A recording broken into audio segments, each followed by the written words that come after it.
Hello প্রিয় friend, আশা করি আপনারা ভালো আছেন। আশা করি নিয়মিত আমার চ্যানেলটাকে লগ ইন করছেন, ভিডিওগুলো দেখছেন।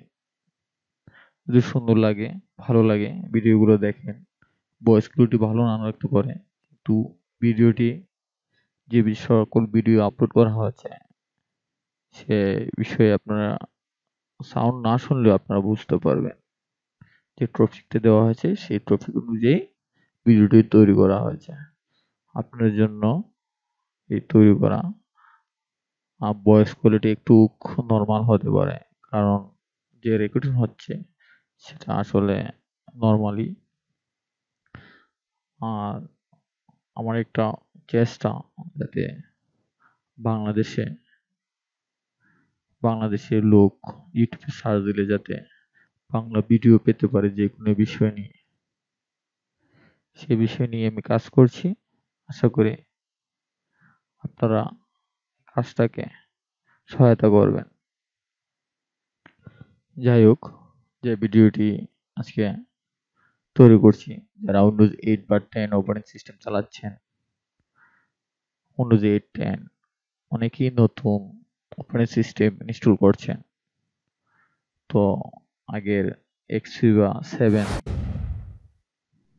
সে বিষয়ে ডিফল্ট যে জিনিসগুলো ছিল, প্রোগ্রামগুলো ছিল, জানতে পারতেন, সবাই মুখস্থ হয়ে গেছিল।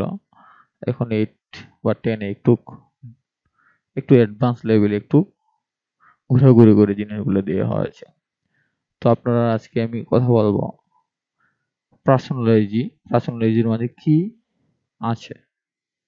তো পার্সোনালজি কি আছে সেটা দেখার জন্য আমরা যেতে হবে মাউসের রাইট বাটন ক্লিক করে, লেফট বাটন ক্লিক করে পার্সোনালজি যেতে হবে। তো পার্সোনালজি ক্লিক করার সাথে সাথে এই যে আসছে, দেখেন এখানে ব্রেকগ্রাউন্ড লেখা আছে। এখান দিয়ে আপনি ব্রেকগ্রাউন্ড চেঞ্জ করতে পারবেন। তো চেঞ্জ হয়ে গেছে, চেঞ্জ হয়ে যাবে। যাই হোক, দেখেন এটা দেওয়ার সাথে সাথে চেঞ্জ হয়ে গেছে। ঠিক আছে, ব্রেকগ্রাউন্ড বা এখান দিয়ে আপলোড করে দিতে পারেন। ঠিক আছে, তো সেটা বড় কথা নেই, আপনারা দেখাচ্ছি এই মেনুটার কালার। এই যে কালার গুলো আসছে সেটা চেঞ্জ করা যায় কি করে। স্লোইড কালার, দেখেন এটা ভিতরের কালার,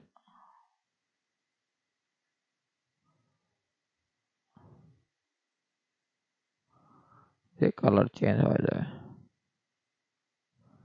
ঠিক আছে, ব্যাকগ্রাউন্ড স্প্লিট করা, স্লাইড শো কালার বা এই কালার সেই কালার। যাই হোক, আমরা চাচ্ছি পিকচার, আমার পিকচারটা এখানে দিয়ে দিচ্ছি। আর এইখান থেকে ফিট, নন ফিট মানে সাইজ বড় ছোট দিতে পারবেন। সেন্টার চয়েস আমি ফুল দিয়ে দিলাম। কালারস আসে, কালারসটা দেখেন এইখানের মাঝে যে কালার গুলো আসে বা যে কোনো জিনিস ওপেন হওয়ার সাথে সাথে যে কালার গুলো চেঞ্জ হয়, দেখেন সুন্দরভাবে আপনি যে কোনো ডিফল্ট কালার দিতে পারেন। এরপর লক স্ক্রিনে কি ইমেজ আপনি দিবেন সিলেক্ট করে রাখতে পারেন। ঠিক আছে, যেটা উইন্ডোজ আপনাদের কিছুক্ষণ কাজ করলেন, কাজ করার পরে ডিফল্ট ভাবে চলে আসে লক স্ক্রিন, সেই লক স্ক্রিনের ইমেজটা এটা দিতে পারেন। থিম, থিমের একটা অ্যাডভান্স আপনারা দেখেছি ডেস্কটপ আইকন সেটিং নিয়ে। এখন থিম নিয়ে কথা বলছি। যে থিমের সেটিং থেকে আপনি এই যে থিমগুলো আপনারা চেঞ্জ করতে পারেন। উইন্ডোজ 10 এর যে থিমগুলো আমি ডিফল্ট ইমেজ ইউজ করছি, আপনারা এই থিমগুলো ইউজ করতে পারেন। ক্লিক করার সাথে সাথে হয়ে যাবে। ঠিক আছে,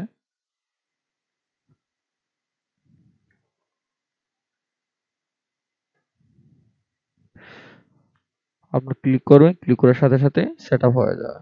যাই হোক, থিম শেষ হলো। অ্যাডভান্স সাউন্ড সিস্টেমটা এখান থেকে দিতে পারেন। যে আমারটা মাইক্রোফোন রেকর্ড চলছে, এখানে ডিজেবল থাকে, সাউন্ড চলে না, তারা অনেবল করতে পারেন বা এটা ডিজেবল করে রাখতে পারেন। ডিজেবল করলে আপনার সাউন্ড আসবে না। সাউন্ড মাউস, আরেকটা জিনিস, মাউস অনেক কষ্ট করে নিয়ে আসতে হয়। তো এখান থেকে দেখেন মাউসের কার্সর আপনি চেঞ্জ করতে পারবেন। মাউসের এই button, left button, right button দিতে পারবেন। রেড বাটন আর রাইট বাটন কাজ করবে ফার্স্ট,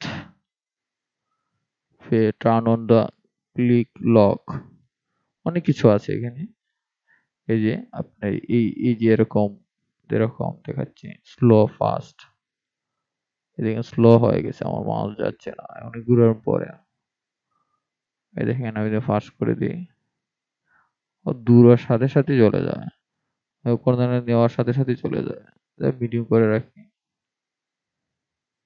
এইখানে যে ক্লিক করার সাথে সাথে এই যে ফোল্ডারের মতো দেখাচ্ছে, ওয়েবসাইটে যখন ক্লিক করে, তো ওখানে এই যে একসাথে তিনটে ডিসপ্লে দৌড়াদৌড়ি করবে মাউসের সাথে সাথে। দরকার নেই, এখানে মাউস পয়েন্টার দেখাবে, ক্লিক করলে দেখাবে।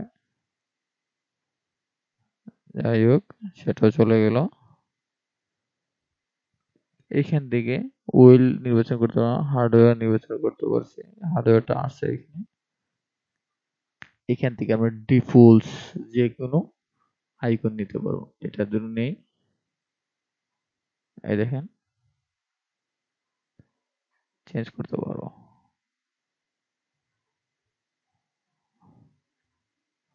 যাই হোক, আমি ডিফল্টটা ইউজ করি। মাউস নন, সরি হয় নাই, ডিফল্ট হয়ে গেছে। এখন স্টার্ট, আপনি show mouse use start on, push on হবে, নাহলে অফ হয়ে যাবে। রিসেন্ট এডেড অ্যাপস অন থাকবে, use the full screen on থাকবে। যাই হোক, এখানে আপনি দেখতে পারেন পার্সোনালাইজে কি আছে কি না। যদি ভিডিওটি আপনার একটুকু ভালো লেগে থাকে অবশ্যই কমেন্ট দেবেন, আর লাইক তো অবশ্যই। যারা নতুন ইউজার তারা বিশেষ করে আমরা লাল বাটন উপরে আছে সাবস্ক্রাইব লেখা, সাবস্ক্রাইবে ক্লিক করবেন, ক্লিক করার সাথে সাথে অ্যালার্ম বাটন, একটা অ্যালার্মের মতো আইকন আছে, অ্যালার্ম আইকনে ক্লিক করার সাথে সাথে, কন্ট্রোল বাটনে ক্লিক করার সাথে সাথে আপনার যে কোনো ভিডিও আপডেট তৈরি হবে সাথে সাথে আপনার কাছে পৌঁছে যাবে। যদি আপনাদের জন্য এই চ্যানেলটি ভালো থাকেন,